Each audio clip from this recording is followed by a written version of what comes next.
안녕하십니까. 2024년 3월 18일 월요일 아침 김경국TV 시작하겠습니다. 민주당 서울 강북을 경선에서 박용진 의원과 맞붙게 된 조수진 변호사.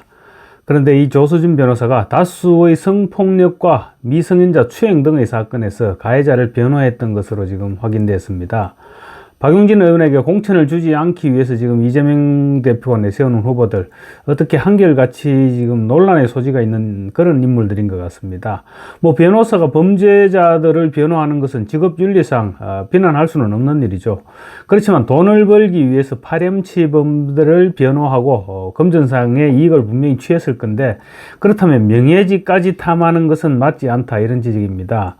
또 성폭력이나 미성년자들에 대한 추행이라면 변호 과정에서 본인이 원했던 원치 않았던 피해자에게 또 다른 상처를 입혔을 가능성도 없지 않습니다. 그래서 국민의 선택을 받아야 하는 선출직 공무원에 출마하는 것이 과연 국민 정서에 맞느냐, 이런 부분도 지적이 되고 있습니다. 조선일보가 확인한 판결문에 따르면 조 변호사는 2018년 술에 취해 잠이 든 19살 피해 여성을 성폭행한 남성을 변호했습니다. 가해 남성과 변호인단은 피해자가 잠들어 있던 상태가 아니었고 자연스러운 분위기에서 성관계를 했다, 이렇게 주장했습니다. 그렇지만 법원은 징역 2년 6개월을 선고했습니다. 국민참여재판으로 진행됐는데 배심원 전원이 유죄 의견을 냈습니다. 또 조 변호사는 2022년도에는 특수강간 혐의를 받는 남성을 변호했습니다. 이 사건 피해자는 남성 2명에게 강간을 당했는데 이들 모두가 징역 3년 6개월씩의 형을 받았습니다. 조 변호사 측은 피고인이 술을 많이 마셔서 심신미약이다, 이렇게 항소했다고 합니다. 그런데 심신미약은 보통 범죄자들이 할 말을 없을 때, 그리고 형을 좀 깎고 싶을 때, 그때 통상적으로 동원하는 방법이죠. 법원은 피고인이 범행 전후 상황과 범죄 경위를 상세히 기억하고 있다는 점을 들어서 기각을 했습니다. 그러니까 술에 취한 상태가 전혀 아니었다는 얘기죠. 조 변호사는 또 2021년도에는 여성 208명의 몰카를 찍고 음란물 사이트에서 몰카 촬영물을 다운로드 받은 남성을 변호했습니다. 또 2018년에는 경기도 소재 한 고등학교에서 여고생을 성추행한 강사도 변호했습니다. 판결문에 따르면 이 강사는 피해 학생에게 밤마다 전화를 걸고 합숙소 생활을 할 때 동침을 요구하면서 추행을 했다고 합니다. 이거 아동 청소년의 성보호에 관한 법 위반입니다. 변호인 측은 여학생이 이성적 호감 표시를 했다, 피고인이 강사 신분이라 위력에 의한 추행이 아니다, 이렇게 주장했습니다. 여학생이 이성적 호감 표시를 했다, 이런 부분은 여학생이 듣기에 따라 자기는 2차 피해를 당했다고 주장할 수도 있는 부분이겠죠. 1심 법원은 벌금 1,500만 원 형을 선고했습니다. 그럼에도 변호인 측은 형이 너무 무겁다고 상고를 했는데 대법원은 전원이 이를 기각했습니다. 조 변호사는 작년 9월 자신의 블로그에서 10살 여자아이의 성착취물을 제작하고 학대한 사건 가해자를 변호해서 집행유예를 받아냈다, 이렇게 글을 올렸습니다. 일종의 자랑이죠. 내가 이 정도 능력이 있으니까 좀 의뢰인들 좀 많이 와서 내한테 의뢰를 하시오, 그런 얘기죠. 또 작년 7월에는 성범죄는 단 둘이 있는 곳에서 그런 공간에서 있었던 일이고 당사자인 피해자와 피고인 두 사람만이 사실을 알고 있기 때문에 증거 싸움으로 봐도 무방하다.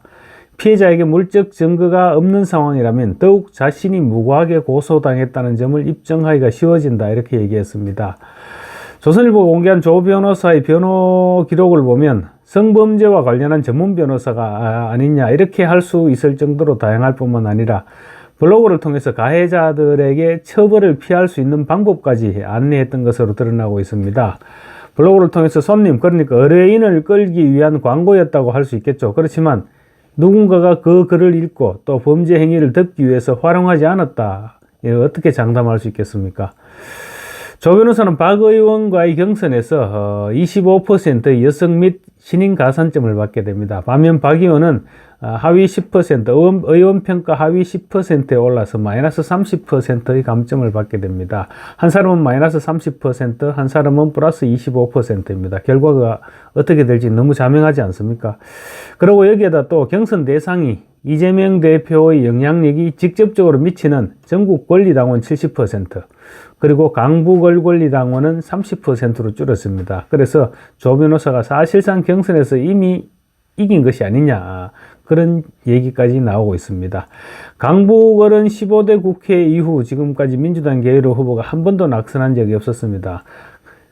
그래서 공천을 받으면 거의 당선에 상당히 근접했다, 이렇게 민주당에서는 그렇게 주장하고 있습니다. 그렇게 되면 정봉주 전 의원에 이어서 또다시 논란의 소지가 다분한 후보를 강북을에 공천하게 되는 셈입니다. 글쎄요, 강북을 유권자들이 어떤 판단을 보일지가 궁금합니다.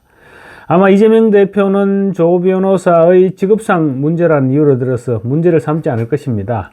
이제 와서 후보를 바꿀 수도 없고, 또 박용진 의원에게 공천을 줄 수는 더더욱 없으니까 아마 그대로 조 변호사를 밀고 나가지 않을까 싶습니다.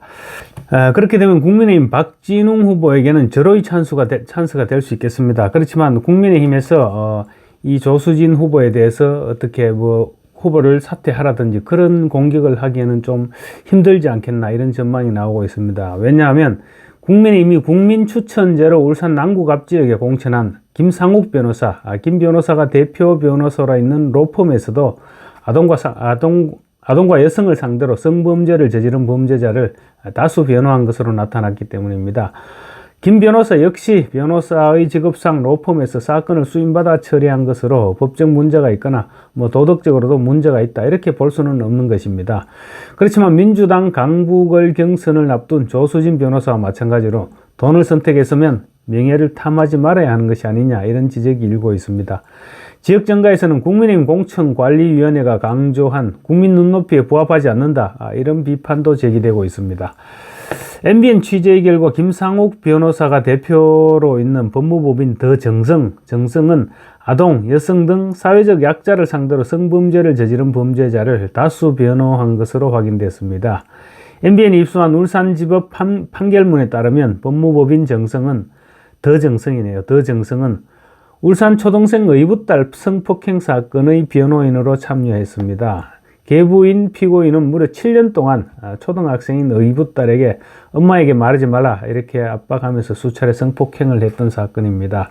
심지어 부인이 운영하는 음악학원과 그리고 또 무인 모텔 등지를 데리고 다니면서 몹쓸 짓을 했던 것으로 조사됐습니다. 재판부는 올바르게 양육해야 할 보호자였음에도 그 의무를 저버리고 피해자를 자신의 성적 욕구의 대상으로 삼았다는 점에서 그 죄질이 매우 무겁다, 이러면서 징역 2년 6개월을 선고했습니다. 글램핑장 성폭행 사건도 김 변호사의 로펌에서 맡았던 사건으로 나타났습니다. 글램핑장을 운영하면서 자신의 글램핑장에 친구들과 놀러와 술에 취해 잠든 20대 여성의 방에 들어가서 성폭행을 했던 사건입니다. 울산지법은 중강간 강제추행 혐의를 적용해서 징역 2년 6월에 집행유예 4년을 선고한 사건입니다. 이 밖에 울산의 모 새마을금고 고위 간부가 직위를 이용해서 수년간 수십 회에 걸쳐 여자 직원들에게 성희롱과 성추행을 한 사건도 김 변호사가 대표로 있는 로펌 정성이 변호했습니다. 변호사가 피고인을 변호하는 것은 법적으로는 문제가 없습니다. 그렇지만 아동과 여성을 상대로 성범죄를 저지른 범죄자를 변호한 행위가 국민 눈높이를 강조한 국민추천제에 과연 적합하냐, 이 부분에 대해서는 분명 논란의 소지가 있을 것 같습니다. 정치권에서는 국민의힘 공관위는 성폭력 2차 가해에 대한 기준을 강화했는데 오히려 아동과 여성을 상대로 성폭력을 저지른 가해자를 변호한 행위를 문제없다고 한다면 국민이 납득할지 의문이다, 이런 지적도 나오고 있습니다. 이에 대해 김 변호사는 해당 사건들을 제가 담당했던 것도 아니다. 그런데 변호사 일 자체가 사회적 지탄을 받든 안 받든 변호가 필요한 사람을 돕는 것인데 왜 문제가 되는지 잘 이해가 되지 않는다, 이렇게 얘기하고 있습니다.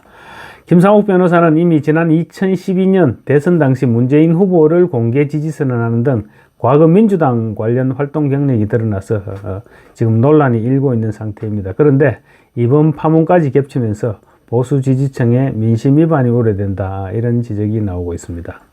감사합니다.